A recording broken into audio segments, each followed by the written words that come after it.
Hello students.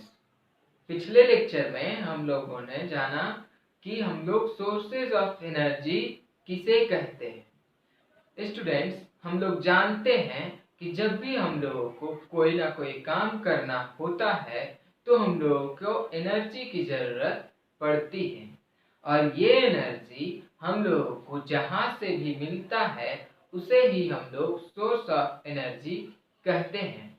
हम लोग जिस तरह का वर्क करते हैं हम लोगों को उसी तरह के एनर्जी का रिक्वायरमेंट होता है। फॉर एग्जाम्पल, अगर हम लोगों को फैन रन करना हो तो हम लोगों को इलेक्ट्रिकल एनर्जी की ज़रूरत पड़ेगी। वहीं अगर हम लोग किसी व्हीकल को रन करने की बात करेंगे तो हम लोगों को पेट्रोल या डीजल का ज़रूरत पड़ेगा।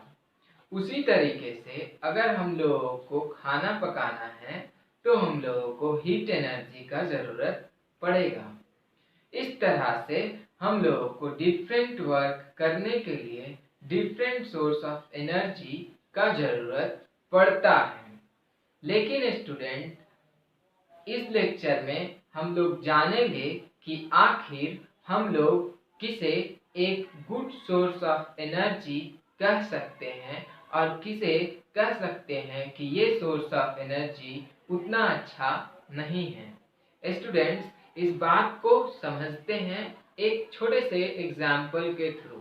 मान लेते हैं कि आप किसी पहाड़ी क्षेत्र में रहते हैं तो जो आपको एनर्जी रिक्वायरमेंट होगा उसका सोर्स क्या होगा, और अगर आप किसी जंगली इलाके में रहते हैं तो फिर आपके एनर्जी का सोर्स क्या होगा, और अगर आप किसी बड़े शहर जैसे दिल्ली, मुंबई, हैदराबाद जैसे शहरों में रहते हैं तो आपको एनर्जी किस सोर्स से मिलेगा। इन सारे ही एरियाज में आपका नीड बदलेगा और उसी अकॉर्डिंग आपका एनर्जी का सोर्स भी चेंज हो जाएगा। तो हम लोगों को इतना अलग अलग तरीके से सोर्सेज ऑफ एनर्जी के क्वालिटीज के बारे में नहीं जानना है। हम लोग एक overall good source of energy किसे कह सकते हैं ये जानने वाले हैं। तो मेरा आपसे एक सिंपल सा क्वेश्चन है कि आप बताइए कि आखिर आपके नज़र में गुड सोर्स ऑफ एनर्जी हम लोग किसे कह सकते हैं। तो इसका आंसर बहुत ही सिंपल हो सकता है। आप ये कह सकते हैं कि ऐसे सोर्स ऑफ एनर्जी जो हमको आसानी से प्राप्त हो जाए, which is easily available, is a good source of energy. जो ऐसा सोर्स ऑफ एनर्जी जो हमको आसानी से मिले, that is called good source of energy. Someone will say कि ऐसा सोर्स ऑफ एनर्जी जो बहुत ही इकोनॉमिकल हो, सस्ता हो और कम रेट पर मिले, तो वैसे सोर्स ऑफ एनर्जी को भी हम लोग कह सकते हैं कि ये एक गुड सोर्स ऑफ एनर्जी है। इसी तरीके से हम लोग गुड सोर्स ऑफ एनर्जी के कुछ क्वालिटीज के बारे में जानेंगे।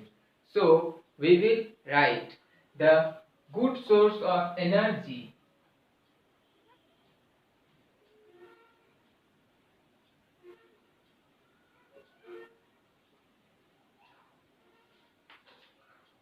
is one, number one, which is number two, which is cheap, number three। हम लोग गुड सोर्स ऑफ एनर्जी ऐसे सोर्स को भी कह सकते हैं जो बहुत ही कम अमाउंट में बर्न होने के बाद भी हम लोगों को एक large amount of energy provide कर सके। It means good source of energy is one which provide large amount of energy per unit mass or volume. So we will write which can provide large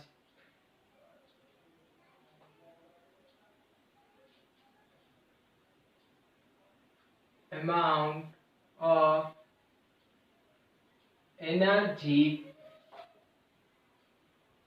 per unit mass or volume.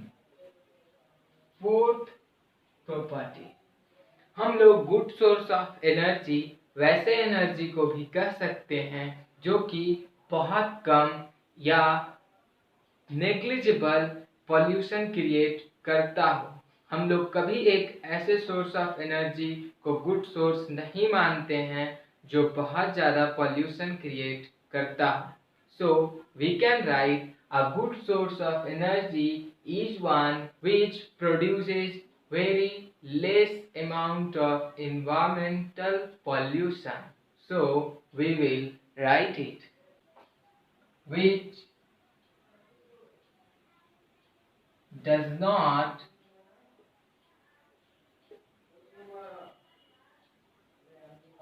produces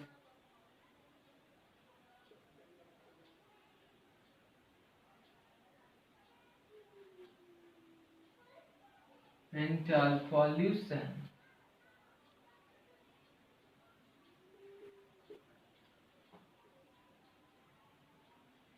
हम लोग good source of energy ऐसे source को भी कह सकते हैं जिसे हम लोग आसानी से हैंडल कर सके और आसानी से यूज कर सके। It means a good source of energy is one which is easy to use and handle. So we will write which is easy to use and handle। अब हम लोग गुड सोर्स ऑफ एनर्जी के एक और बहुत ही important characteristics के बारे में बात कर लेते हैं। स्टूडेंट्स, आजकल हम लोग अपने घरों में एलपीजी सिलेंडर यूज करते हैं, लेकिन पहले के ज़माने में हम लोग लकड़ी और कोयले से खाना पकाया करते थे और लकड़ी और कोयले को हम लोग आसानी से स्टोर नहीं कर पाते थे, जबकि एलपीजी हम लोगों को एक कॉम्पैक्ट सिलेंडर में मिल जाता है। यानी कि एलपीजी को स्टोर करने के लिए हम लोगों को एक स्टोर रूम की ज़रूरत नहीं पड़ती। इसका मतलब ये है कि एक गुड सोर्स ऑफ एनर्जी का एक क्वालिटी ये भी हो सकता है कि जिसे हम लोग आसानी से स्टोर कर सकें और आसानी से ट्रांसपोर्ट कर सकते हैं। So we can write a good source of energy is one which can easy to store and transport. So we will write which is easy to store and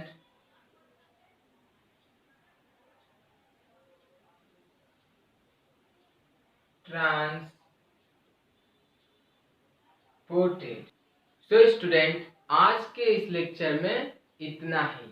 जल्द मिलते हैं आपसे अगले लेक्चर में, और अगले लेक्चर में हम लोग फ्यूल और कैरेक्टरिस्टिक्स ऑफ गुड फ्यूल की बात करेंगे। सो स्टूडेंट, तब तक के लिए खूब पढ़िए और अपने परिवार के साथ साथ अपने देश का भी नाम रोशन कीजिए। जय हिंद।